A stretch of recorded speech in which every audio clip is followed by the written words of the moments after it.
Hello friends, myself Mr. Nimesh G. Gandhi, working as an assistant professor in Mechanical Engineering Department at Mahatma Gandhi Institute of Technical Education and Research Center, Navsari.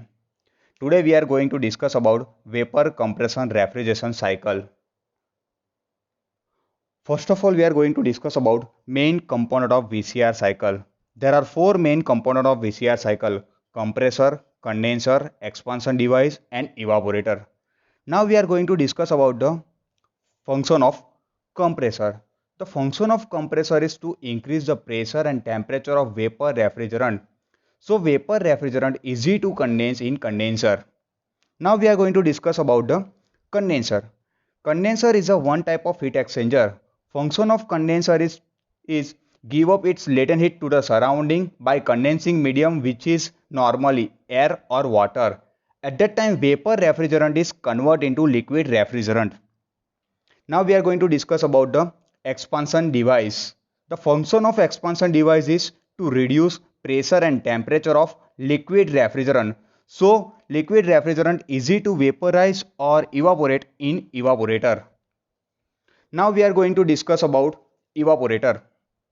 Evaporator is also one type of heat exchanger. The function of evaporator is to absorb latent heat from cooling space. At that time, liquid refrigerant is evaporated and changed into vapor refrigerant.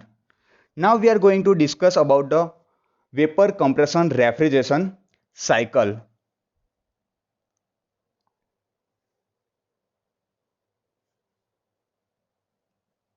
In vapor compression refrigeration cycle, low pressure, low temperature vapor refrigerant from the evaporator is drawn into the compressor with the help of the inlet or suction valve.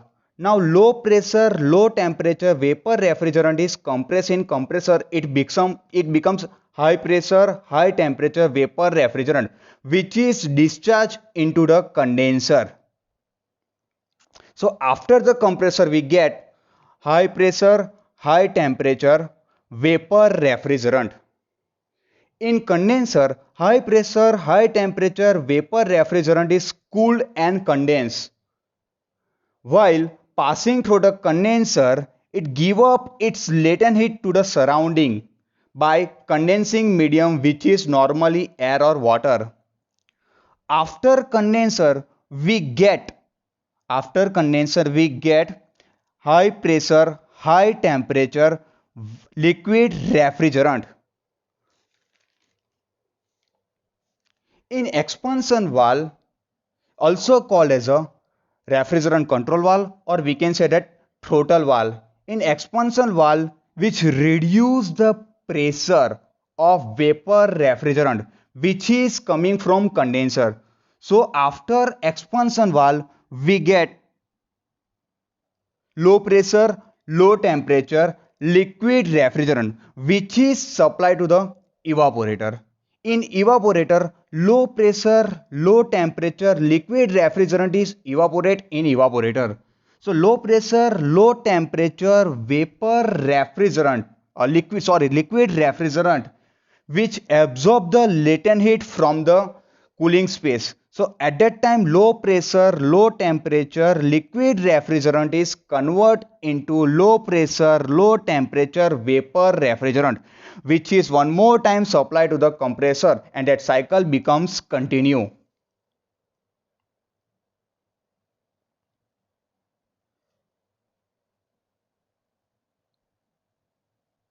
Now we are going to discuss about the pressure enthalpy chart, or we can say that pH chart.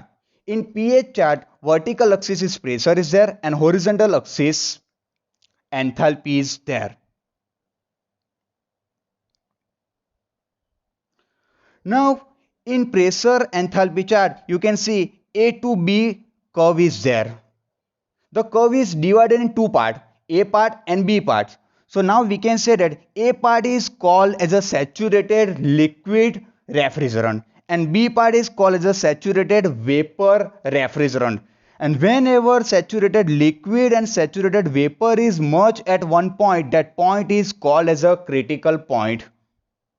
The space between the saturated vapor and saturated liquid, that space is called as a wet region, or we can say that liquid plus vapor both are present at that space. Now right side of the saturated vapor, that region is called as a superheated region, that is called as a superheated region. Superheated means what? The superheated vapor means that saturated vapor is one more time heated, so it becomes a superheated vapor. Now we are going to discuss about the subcooling region. The left side of the saturated liquid space, that space is called as a subcooling region. In this region, that cooling refrigerant which is coming from the condenser, it will be one more time it will be cool. That region is called as a subcooling region. So you can easily understand superheated region, wet region and subcooling region in pH chart.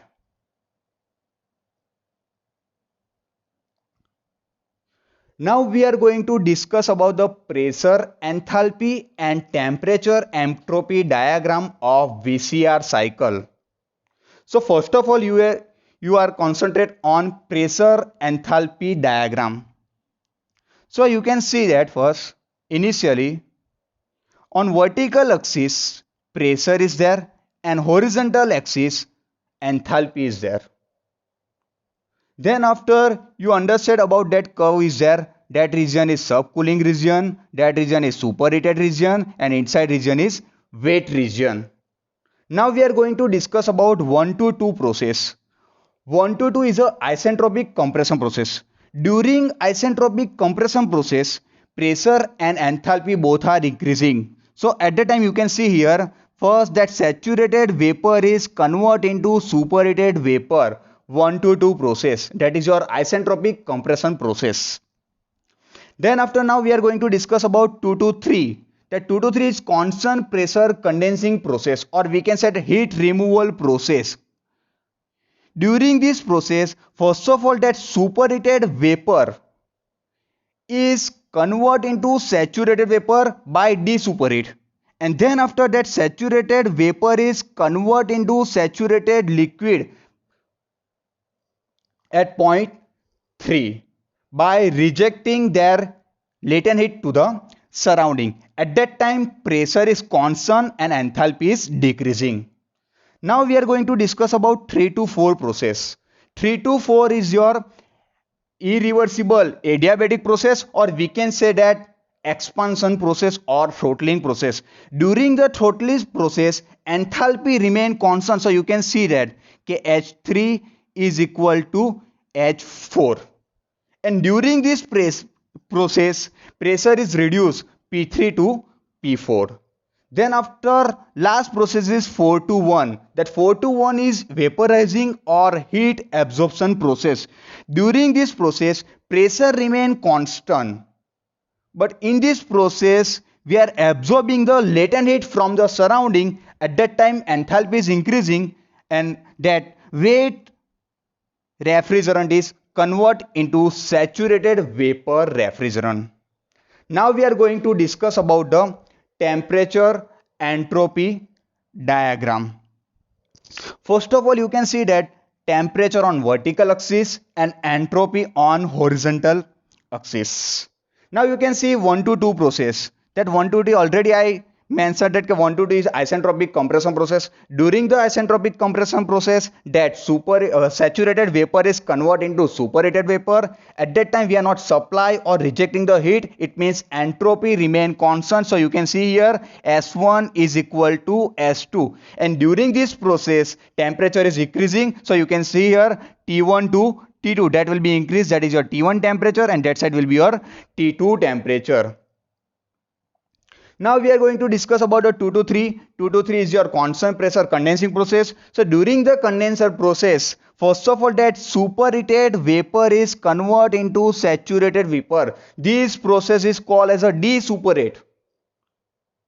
So during this process temperature is decreasing as well as entropy is also decreasing. And then after you can see saturated vapor to saturated liquid portion. At that time your temperature remain constant, because during this process During the condenser process, we are rejecting the latent heat to the surrounding. So at that time phase change is possible, that saturated vapor is converted into saturated liquid. So at that time temperature remain constant. Now we are going to discuss about the process 3 to 4. 3 to 4 is your irreversible adiabatic process. During the irreversible adiabatic process, some amount of entropy will be rise. So you can see S3 to S4, some amount of your entropy is increasing, and during this process, temperature is decreasing. And then last one is your 4 to 1, which is your evaporator, or we can say that heat absorption process, or we can say vaporizing process. During this process, phase change is possible, that wet region, wet refrigerant is converted into saturated vapor. At that time temperature remain constant, and during this process we are absorbing the heat from the cooling space. So at that time entropy is increasing from S4 to S1.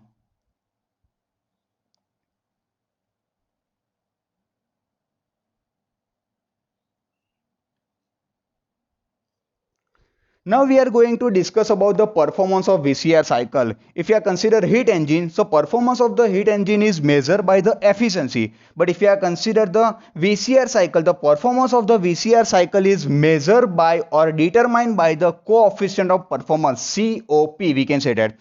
Now you can see here first. First of all, here two equation is there. One equation for the COP for the refrigerant and another equation for the COP for the heat pump. So we are going to discuss about the COP of the refrigerant. So it is a ratio of cooling effect or refrigerant effect is produced by the machine to require compressor work. So now cooling effect is produced in evaporator side at that time, which is denoted by QL. It means QL means we are absorbing the heat at lower side, which is denoted by QL. And then after required compressor work, it will be W net in refrigerator side. If we are consider COP for the heat pump side, so heat pump side we are just considered that efficiency or COP equation is heating effect divided by required compressor work. So at that time you are just consider that QH divided by W net. Why we are consider QH? So heating effect is produced at condenser side, and condenser side is higher side is there. So at that time you are just consider heat reject at higher side. QH will be considered divided by required compressor work. Then after we can see that the COP of the refrigerator is equal to QL divided by W net. QL means heat absorbed at lower side to require compressor work is equal to, we can say that QL, it means your enthalpy difference of the evaporator side will be considered, and evaporator side enthalpy difference will be considered maximum minus minimum. So maximum enthalpy is H1 minus H4 will be considered. Similar way we are just consider the net work done will be considered, and work will be supplied to the compressor. So compressor work will be how to consider? So it will be considered by the enthalpy difference. So maximum enthalpy minus minimum enthalpy, H2 minus H1. Similarly, now we are going to discuss about the COP of the heat pump. The COP of the heat pump, it is a ratio of heat rejected to higher side divided by required compressor work.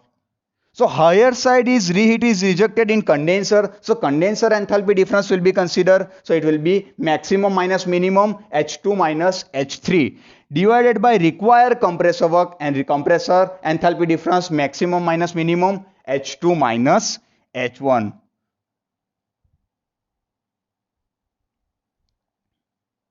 Thank you.